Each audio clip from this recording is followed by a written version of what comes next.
I met Walter Cronkite in 1987 while doing the America's Cup, the score for the America's Cup with Zakir Hussain. I invited him to a Grateful Dead concert, and he loved it. He came back at halftime and he said, I was thinking of 1,000 things excuses to leave, but you know, Mickey, I can't think of one now. You guys really get to people. Thank you, Walter, and he invited me to his house. I went to my home. That's where our love began. 22 years now. He was a great drummer. He loved to drum. This was one of his last real freedoms.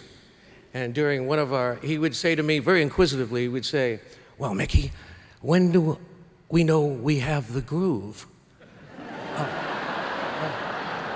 When do we know, what does it feel like, Mickey? I said, and I try to explain it to him, but it's really hard to explain the power of rhythm and power of music. I said, Walter, you'll know when you get it.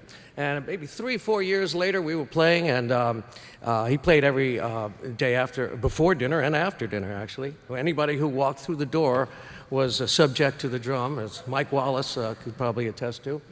And he looked at me, we were deep in the groove, and all of a sudden he looked at me and said, I got it. And that's all he said.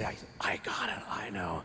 Well, Walter, this rhythm was one of his favorite rhythms, and we're going to play it for him. Walter, my dear friend, bon voyage.